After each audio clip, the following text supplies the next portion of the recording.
Hello friends, welcome back to another video to Balaji IQ study. हमने कल की class में अपना पजल टॉपिक क्लियर किया था। अच्छी तरह कॉन्सेप्ट मैंने आपको समझाया था, उस पर कुछ क्वेश्चन करवाया था, जिनमें से मैं आज के लिए बहुत अच्छे क्वेश्चन आपके लिए छाट के लाया हूँ जो एग्ज़ाम्स में बाकायदा आए हैं। चलिए उसी को आगे बढ़ाते हुए अब शुरू करते हैं, ठीक है।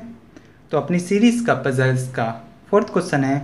7 विषयों यानी 7 सब्जेक्ट हैं: गणित, मैथ, प्राणी विज्ञान यानी जूलॉजी, वनस्पति विज्ञान, वनस्पति शास्त्र यानी बॉटनी, रसायन शास्त्र यानी केमिस्ट्री, भौतिकी यानी फिजिक्स, अंग्रेजी यानी इंग्लिश और सांख्यिकी यानी स्टैटिस्टिक्स में से एक सप्ताह में एक दिन पढ़ा जाता है। वीक में 7 डेज होते हैं, जिनमें से एक दिन एक सब्जेक्ट पढ़ाया जा रहा है, ये कहना चाह रहा है, ठीक है। और सप्ताह सोमवार से आरंभ होकर रविवार को समाप्त होता है, ठीक। मैंने कल को आपको कुछ बताया था पजल को सॉल्व करने का, और वो बताया था मैंने कॉलम बनाने की ट्रिक, ठीक। अब कॉलम किस बेस पे बनते हैं? सबसे पहले आप ग्रुप्स को चेक करते हैं, ग्रुप हैं तो उसका कॉलम बनाओगे। देन आप चेक करते हैं कि आपके डेट है, उसके बेस पे कॉलम बनाओगे। फिर डेज, और अगर डेज भी नहीं है तो आप पर्सन्स के नेम को लेके कॉलम बनाते हैं। मगर यहाँ पे हमें डेज दिख रहे हैं, Sunday, Monday, Tuesday, Wednesday, Thursday, तो हम उस बेस पे अपने कॉलम बनाएंगे। तो कह रहा है सप्ताह यानी वीक जो शुरू हो रहा है मंडे से शुरू है, तो हम उस बेस पे कॉलम बना देते हैं। सबसे पहले हम लिखते हैं मंडे, ठीक। Then Tuesday, Wednesday, Thursday, Friday, Saturday और संडे, ठीक। अब इससे रिलेटेड जो भी हमें मिल रहा है, जो अपोज करेगा वो हम कॉलम के लेफ्ट हैंड साइड, और जो फेवर में होगा उसके कॉलम के राइट हैंड साइड हम लिखते हुए चलेंगे। तो इस पर सबसे पहले देखिए क्या बात कही गई है। जब ये क्वेश्चन शुरू होता है यहाँ से, केमिस्ट्री यानी रसायन शास्त्र गुरुवार को पढ़ाया जाता है। केमिस्ट्री जो गुरुवार को पढ़ाई जाती है, यानी कि अपन थर्सडे को क्या पढ़ाई जाती है? केमिस्ट्री पढ़ाई जाती है। पहली बात बोल दी गई। आगे देखो, आगे बोल रहा है प्राणी शास्त्र, यानी कि प्राणी शास्त्र को इंग्लिश में बोलते हैं जूलॉजी, जिस दिन पढ़ाया जाता है उसके अगले दिन अंग्रेजी यानी इंग्लिश पढ़ाई जाती है। ये आपके लिए एक हिंट है, तो हिंट को अपन सिंपल से यहाँ लिख लेते हैं छोटे से में। क्या? जिस दिन भी प्राणी शास्त्र यानी जूलॉजी पढ़ाई जाती है, उसके नेक्स्ट डे इंग्लिश पढ़ाई जाती है। ये आपके लिए एक हिंट है, ठीक। इसको अपन साइड में लिखेंगे। आगे देखते हैं अंग्रेजी। आगे क्या बताया गया इस पर? अंग्रेजी ना तो मंगलवार को ना ही शनिवार को पढ़ाए जाते। इंग्लिश ना तो आप सैटरडे को पढ़ा सकते हो और ना ही मंडे को पढ़ा सकते हो। इंग्लिश ना तो मंगलवार यानी कि ट्यूसडे को भी नहीं पढ़ा सकते और सैटरडे को भी नहीं पढ़ा सकते, ठीक। ये बात है। आगे क्या बताया गया इस पे?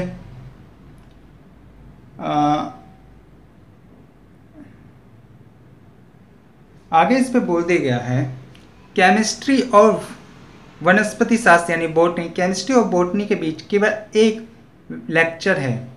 तो एक बात बताओ, केमिस्ट्री और बॉटनी के बीच में खाली एक लेक्चर यहाँ पे बोला जा रहा है, तो केमिस्ट्री और बॉटनी में एक साथ कहाँ लिख सकता हूँ? केमिस्ट्री और बॉटनी के बीच में सिर्फ एक लेक्चर आना चाहिए, ठीक है। लेकिन क्या मैं इस वाले की हिंट की हेल्प से इसे पे रख सकता हूँ? इस हिंट को जाए इस पे रख के देखो। अगर अगर आपका जूलॉजी मंडे को पढ़ाया जाएगा तो ट्यूसडे को इंग्लिश आएगा, जो संभव नहीं है। लेकिन अगर मैं ट्यूसडे को जूलॉजी पढ़ा दूँ तो वेडनेसडे को इंग्लिश पढ़ा सकता हूँ, तो ये तो संभावना है। लेकिन फिर तो मैं ऐसा यहाँ भी कर सकता हूँ, सैटरडे को अगर मैं जूलॉजी पढ़ा दूंगा तो इंग्लिश में संडे को पढ़ा सकता हूँ। तो यहाँ पे आपके पास 2 कंडीशन बैठ नहीं गई। तो आपको यहाँ पे क्या करना होगा? यहाँ पे आपको थोड़ा सा मेहनत करनी होगी, और वो मेहनत होगी आपको 2 कॉलम अपने तैयार करने होंगे, 2 कॉलम तैयार करने होंगे, ठीक है। तो सेकंड कॉलम यहाँ पे लिख लेता हूँ मैं, शायद दिख जाए। ठीक, Monday, Tuesday, Wednesday, Thursday, Friday, Saturday और संडे। ठीक है, छोटे छोटे लिखना ताकि स्पेस दिख जाए आपको। ठीक, तो एज इट इज आप इसे भी बना लीजिए। इंग्लिश ट्यूसडे को नहीं पढ़ाई जाएगी, इंग्लिश सैटरडे को नहीं पढ़ाई जाएगी, और अपन फ्राइडे को क्या पढ़ा सकते हैं, मंडे, ट्यूसडे, वेडनेसडे,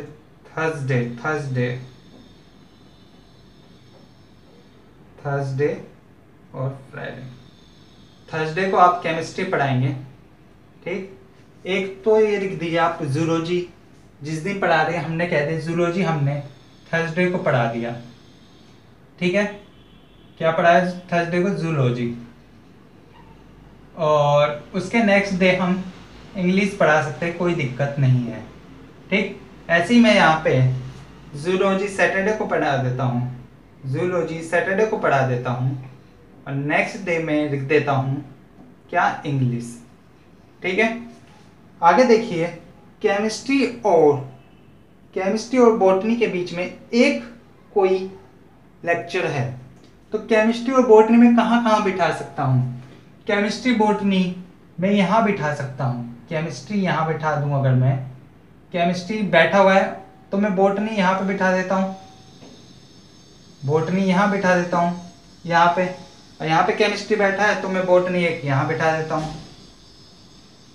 ठीक है, बैठ गया। आगे देखिए, आगे क्या बताया गया है उस बेस पे करते हैं।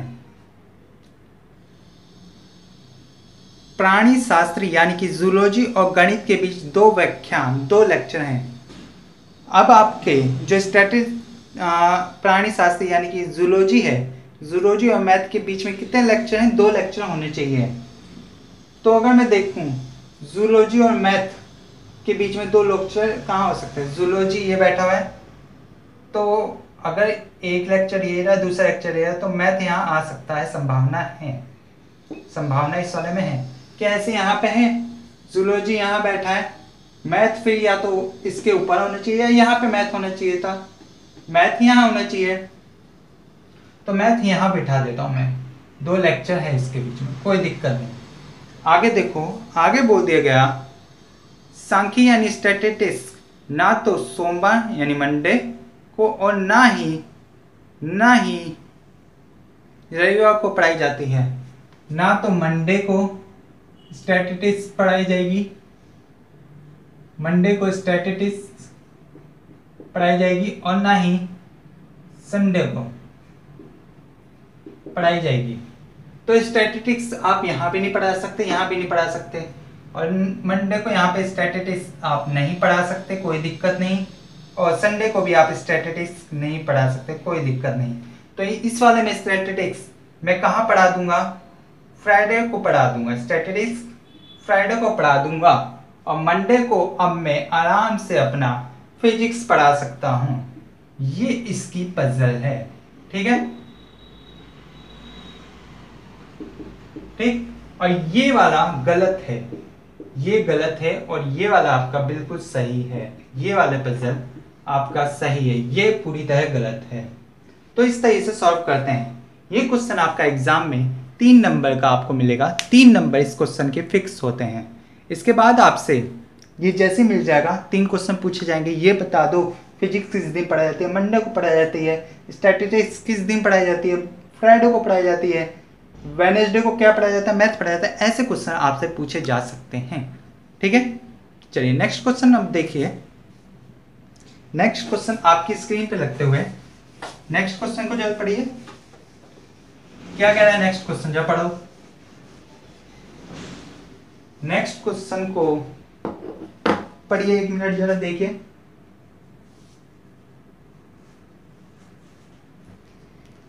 क्या कहना चाह रहे हैं नेक्स्ट क्वेश्चन में, M, T, J, R, D, W तथा Q 7 मित्र, 7 फ्रेंड हैं। ये किसी ने वो बता दिया आपका कि किसी के नाम है 7 मित्र, वो बता दिए, और वो बोल रहा है आगे मित्र ये फ्रेंड्स यानी कि ए, बी तथा सी 3 कार से यात्रा कर रहे हैं। कारें 3 हैं, मतलब कि 3 ग्रुप हो रहे हैं। ग्रुप वाली बात आ चुकी है। आगे देखो, प्रत्येक कार में कम से कम 2 मित्र सवार हैं। इनमें से 3 महिला हैं जो प्रत्येक कार में एक एक की संख्या में सवार हैं। 3 कार हैं, हर कार में एक वुमेन का होना कंपलसरी है, ठीक है, और 7% टोटल हैं, ठीक। अब इस पे आगे का जो खेल है वो अलग है, लेकिन यहाँ पे मैं छोटी सी बात बताना चाहूँगा। मैंने आपको क्वेश्चन करने से पहले ही बताया था 3 ग्रुप बनते हैं। 3 मतलब कि सबसे पहले ग्रुप बनेगा, उसके बाद डेट आएगी, उसके बाद डेज आएंगे, फिर पर्सन आएगा। उस हिसाब से आप कॉलम करते हैं खड़े, ठीक। तो इस पे आपको स्टार्टिंग में ही ग्रुप मिल चुका है, और ग्रुप किस किस का बना है, ए, बी तथा सी। ये तो आप कहोगे सर ये तो कारों के नाम है। बिल्कुल कारों का नाम है, मगर कारों के अंदर जितने भी पर्सन बैठे हैं वो एक ग्रुप ही तो है। तो हमारा ये ग्रुप आराम से मिल चुका है, तो हम खाली ग्रुप्स के नेम लिखेंगे, ग्रुप्स के नेम लिखेंगे। और ग्रुप क्या है हमारा, ए यानी कि कार ए, कार बी, कार सी, ठीक। इससे रिलेटेड जो भी इंफॉर्मेशन है वो हम इस पे फिल करते हुए चलेंगे। और अच्छी तरह आपको पता होना चाहिए, मैंने ब्लड रिलेशन में आपको करवाया था। ब्लड रिलेशन में फीमेल को मैं सर्कल में बंद कर रहा था और ट्रायंगल में हमारा मेल आ रहा था, ठीक है। ये याद आना चाहिए आपको। अब मैं उसी हिसाब से बिठाऊंगा ताकि आपको दिखे कौन फीमेल है कौन मेल है, इसलिए मैंने आपको एक बार फिर से याद दिलाया। आगे इस पे जो इन्फॉर्मेशन मिली है वो देखिए। टी केवल अपने सबसे अच्छी महिला दोस्त क्यू के साथ कार बी में है। कार बी में कौन है, टी, ठीक है। और सबसे अपनी अच्छी फ्रेंड है उसकी, कौन है वो है क्यू, और वो महिला दोस्त है, क्यू महिला दोस्त है। तो इसे आप सर्कल में बना दोगे और टी ट्रायंगल में बना दोगे, ये मेन पर्सन है। अब आप कहोगे सर जी आपने टी ट्रायंगल में क्यों बनाया, क्योंकि उस पर स्टार्टिंग में बोला गया था एक कार में एक महिला ही होगी, एक कार में एक ही महिला होगी, एक महिला होगी तो दूसरा तो मेल ही हो गया, कंफर्म हो गया, ठीक है। तो आगे देखिए, आगे और क्या इन्फॉर्मेशन आपको मिल रही है। आगे आपको बोल दिया गया है एम कार ए से में यात्रा करता है। जो एम है वो कार ए में यात्रा करता है, एम कार ए में यात्रा कर रहा है, कोई दिक्कत नहीं, ठीक है। आगे बोल दिया डी तथा डब्ल्यू कार सी में यात्रा नहीं करते। डी या डब्ल्यू कार सी में यात्रा नहीं करते क्योंकि ये अपोजिट बात कर रहा है, इसे मैंने इसे लेफ्ट हैंड साइड लिख दिया। इसके आगे देखिए, जे महिला नहीं है, जो जे है वो महिला नहीं है। जे क्या नहीं है, जे महिला नहीं है, ये मेल पर्सन है। आगे देखो, जबकि डब्ल्यू महिला है, जबकि ये जो डब्ल्यू है वो क्या है, वो महिला है। बस इतनी इन्फॉर्मेशन। अब इस क्वेश्चन को चाहे 10 बार पढ़ो 20 बार पढ़ो कोई दिक्कत नहीं, आपको इससे ज़्यादा कुछ नहीं मिलने वाला, और इसी के ऊपर आपको इस पूरी पजल को बनाना है। तो इस हिंट की हेल्प से आपको ये क्रिएट करना, और देखिए कैसे करोगे। अब देख लो, W यहाँ नहीं आ सकता, D यहाँ नहीं आ सकता, ठीक है। तो मैं W यहाँ नहीं आएगा तो W को मैं यहाँ बिठा देता हूँ, W को मैं यहाँ बिठा देता हूँ, कोई दिक्कत है नहीं, कोई दिक्कत नहीं। और W क्या है, वुमेन है, इसलिए मैंने इसको यहाँ बिठाया। अब D को मैं यहाँ भी बिठा सकता हूँ, यहाँ भी बिठा सकता हूँ, कोई दिक्कत नहीं। मगर मैं D को कहाँ बिठाऊंगा, सवाल ये पैदा होता है। तो मैं D को यहाँ बिठाऊंगा, कोई दिक्कत नहीं। D मेल ही होगा, D मेल होगा। क्यों D इसलिए मेल होगा क्योंकि महिला एक ही आ सकती है और बाकी 2 मेल आएंगे। थर्ड वाला देखिए, बचता क्या है, इन सातों में बचता क्या है, इन सातों में बचता है एक जे को मैंने बिठा दिया। और क्या बच रहा है, आर बच रहा है, आर को भी मैंने बिठा दिया। अगर जे फीमेल नहीं है तो मतलब आर फीमेल है, क्योंकि एक पर्सन तो क्या होगी, फीमेल होगी। बस ये आपका पजल था। और इस पर आपसे क्वेश्चन पूछ लिया जाएगा ये बता दो आर कौन सी कार में बैठा है, आर सी कार में बैठा है। ऑप्शन आपको मिल जाएंगे, उस पे ऑप्शन पे आपको बी कार भी देगा, सी भी कार भी देगा, ए भी देगा, तो आपको सी कार बोलना है।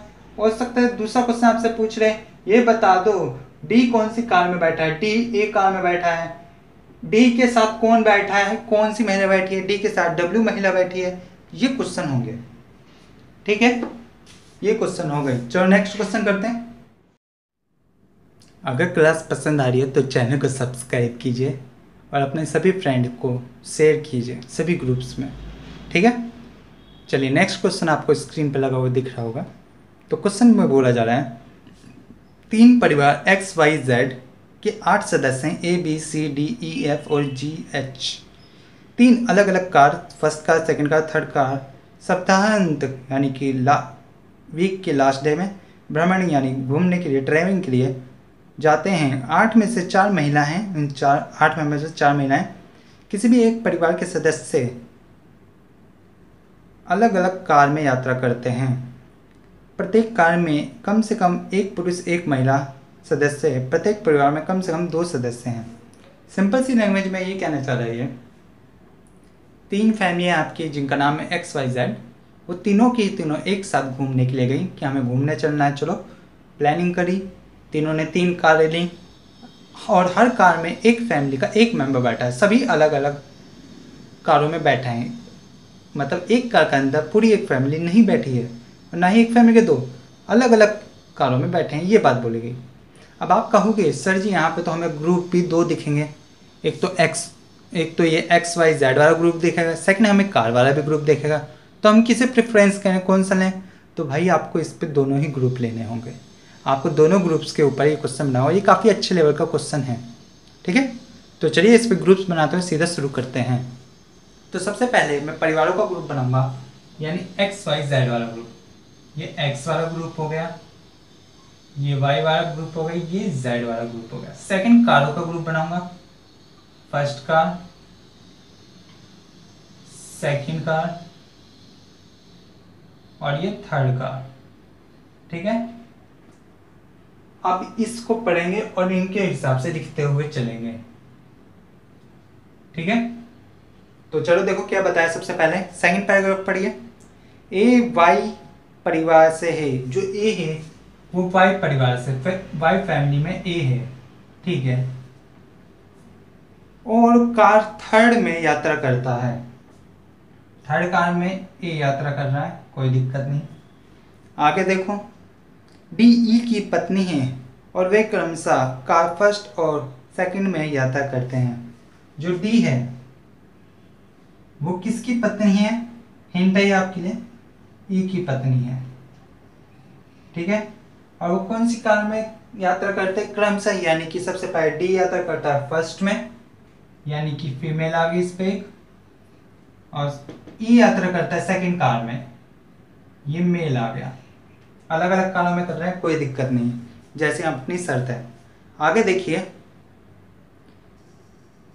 आगे इसमें बोल दिया एच बी का पुत्र है। जो एच है वो बेटा है किसका? बी का। आगे बोल दिया एच बी का पुत्र जो जी की पत्नी है, और ये किसकी पत्नी है? बी, ये जी की पत्नी होगी, यानी कि ये मेल हो गया। ये थोड़ा ब्लड रेशर पे डिपेंड करता है, तो इसलिए आपको फैमिली ट्री बना के इसे सॉल्व करना होगा, ठीक है। आगे देखो, और ये परिवार जेड से हैं। परिवार जेड से कौन हो गया हमारा? बी, जी और एच। ये परिवार जेड के मेंबर हो गए, ये परिवार जेड के मेंबर हो गए, ठीक है। अब आगे देखिए, आगे इस पे क्या बोल देगा? आगे इस पे बोल देगा सी एफ की पुत्री है। जो सी है वो किसकी पुत्री है? एफ की पुत्री है। जो ए की पत्नी है, और ये एफ किसकी पत्नी है? ये एफ किसकी पत्नी है? आप कहोगे सर जी एफ ए की पत्नी है, ठीक है। ये भी हिंट मिल गया। अब आपको हिंट देखो कितने मिले, 1 2 3। और क्या बता दिया गया इस पर, और कुछ भी दिया? हाँ बताया गया है सी कार सेकंड में यात्रा करती है। जो सी है वो कार सेकंड में यात्रा करती है। सी कार सेकंड में यात्रा करती है। ठीक। जी की यात्रा एफ के साथ नहीं हो सकती। जो जी है वो कभी भी एफ के साथ ट्रैवलिंग नहीं कर सकती। ये फोर्थ हिंट आपको मिल गया। ठीक है। अब चाहे इसे कितनी भी बार पढ़ लो, क्योंकि एफ ए का पति है इसलिए ये ट्रायंगल में आएगा, तो यहाँ भी ये ट्रायंगल में आ जाएगा और यहाँ भी ये ट्रायंगल में आ जाएगा। ठीक। अब इस क्वेश्चन को कितनी बार पढ़ो, इससे रिलेटेड और ज़्यादा आपको इन्फॉर्मेशन नहीं मिलने वाली, इतना ही है। और इसके ऊपर आपको इस पूरी पजल को बनाना है। ठीक है। तो चलो ये शुरू करते हैं इसके ऊपर ही बनाना। तो जैसे कि आपको दिख रहा होगा कि एक फैमिली, आपको सबसे पहले तो फैमिली वाला पोर्शन अपना कंप्लीट किया। एक फैमिली तो ये आ गई, और ए वाली फैमिली में कौन कौन आता है? अपनी ए वाली फैमिली में कौन कौन आता है? आप कहोगे सर जी ए वाली फैमिली में एफ भी है और सी भी है। ए वाली फैमिली में एफ भी है और सी भी है। ठीक है, ये भी कंप्लीट हो गया। बचता है कौन? डी ई, और इसकी एक ही फैमिली बैठेगी और वो बैठेगी ये वाली फैमिली। डी ई ये बैठेगी ये वाली फैमिली। तो अपनी फैमिली तो ये आराम से कंप्लीट हो गई। अब अपन को क्या करना है? अपन को इन फैमिली मेंबर्स को कारों में बिठाना है। तो कारों में कैसे बिठाएंगे? तो सबसे पहले देखिए, एक फैमिली का कोई भी मेंबर कार, मतलब कि एक कार में नहीं आ सकता, अलग अलग कारों में आएगा। तो मैं सबसे पहले एक्स फैमिली को देखता हूँ, क्या ये बैठ गए? डी भी बैठ गया, ई भी बैठ गया, तो ये तो दिक्कत नहीं है, तो आराम से बैठ गए। सेकंड वाई वाला फैमिली देखता हूँ, ये बैठ गई, ए बैठ गया, सी सेकंड कार में बैठ गई, तो एफ मेरा फर्स्ट कार में बैठ जाएगा और ये आराम से बैठ गया, यानी बैठ गई। तो ये वाली फैमिली भी कंप्लीट होगी। थर्ड देखो, थर्ड वाली को बिठाओ। आपका बी बैठ गया? नहीं सर बी नहीं बैठा। जी बैठ गया? सर जी भी नहीं बैठा। एच बैठ गया? सर एच भी नहीं बैठा। तो मैं अगर फर्स्ट वाली में सबसे पहले बी को बिठा दूं, कोई दिक्कत है? आप कहोगे कि बी को क्यों बिठा रहे सर जी को बिठा दो, जी को बिठा दो। मैं कहूंगा बिल्कुल बिठा सकते थे, लेकिन आपको ये एक हिंट मिला है, बी एफ के साथ कभी भी जी नहीं बैठेगा, इसलिए मैं यहाँ पे जी को तो कभी बिठा ही नहीं सकता। मैं जी को कभी भी यहाँ पे बिठा ही नहीं सकता। तो मेरे को मजबूरी में आके यहाँ पे मुझे किसे बिठाना होगा? मुझे यहाँ पे एच को बिठाना पड़ेगा। क्यों एच को क्यों बिठाओ? बी को बिठा दो। अगर मैंने यहाँ पे बी को बिठा दिया, तो मुझे ये बता दे मेरे भाई कि अपन थर्ड कार में किस फीमेल को बिठाएंगे? अपन को फीमेल को भी तो बिठाना है ना। तो एक कार में कम से कम एक फीमेल तो होनी है, तो फीमेल तो खाली जेड वाली में बच रही है और ये बी है, तो एक थर्ड वाली कार में मैं बी को बिठा दूंगा। शर्त क्या थी कि एक कार में मिनिमम एक महिला तो होनी चाहिए, और एक ही महिला बच रही है, वो एक बी, और उसे मैं थर्ड वाली कार में बिठा दूंगा। ठीक है, बी बैठ गई, कोई दिक्कत नहीं। अब तीनों कार में एक एक महिला होगी। जी को मैं एफ के साथ नहीं बिठा सकता क्योंकि ऐसा हिंट मिला था, तो मैं जी को यहाँ नहीं बिठा सकता, तो सेकंड कार में मैं इससे जी को बिठा देता हूँ। बचता है एच, और एच को मैं फर्स्ट कार में बैठा देता हूँ, और यही आपका पूरा सॉल्व हो चुका है पजल। ठीक है, ये पूरा पजल बन चुका है, और इस पे आपको 2 से 3 क्वेश्चन मिलेंगे और उसी तरीके से ठीक पूछेगा, क्योंकि इतना ये क्वेश्चन सॉल्व करने में मिनिमम आपको एग्जाम में 2 से 3 मिनट मिलेंगे। अगर ये क्वेश्चन आता है इस लेवल का, तो आपको 2 से 3 मिनट तो एग्जामिनर को देने ही पड़ेंगे इस क्वेश्चन को लेकर, तभी ये बन पाएगा। और क्वेश्चन कैसे पूछे जाएंगे आपसे, ये बता दो भाई, सेकंड कार में कौन कौन बैठता है? ई बैठता है, सी बैठता है, जी बैठता है। या ये पूछ सकता है जी कौन सी कार में बैठा है? सेकंड कार में बैठा है। बी कौन सी कार में बैठा है? थर्ड कार में बैठा है। एच कौन सी कार में बैठा है, फर्स्ट कार में बैठा है। सी कौन सी फैमिली में बिलोंग करता है, सी वाई फैमिली में बिलोंग करता है। जी कौन सी फैमिली में बिलोंग करता है, जी जेड फैमिली में बिलोंग करता है। ई कौन सी फैमिली में बिलोंग करता है, ई एक्स फैमिली में बिलोंग करता है। इस टाइप के क्वेश्चन आपको मिलेंगे, ठीक है। आशा करता हूँ आपको आज की क्लास पसंद आई हो। क्लास पसंद आई हो तो चैनल को सब्सक्राइब कीजिए, अपने सभी फ्रेंड्स, पढ़ने वाले जितने भी ग्रुप्स हैं सभी जगह इस चैनल को शेयर कीजिए। Thank you very much.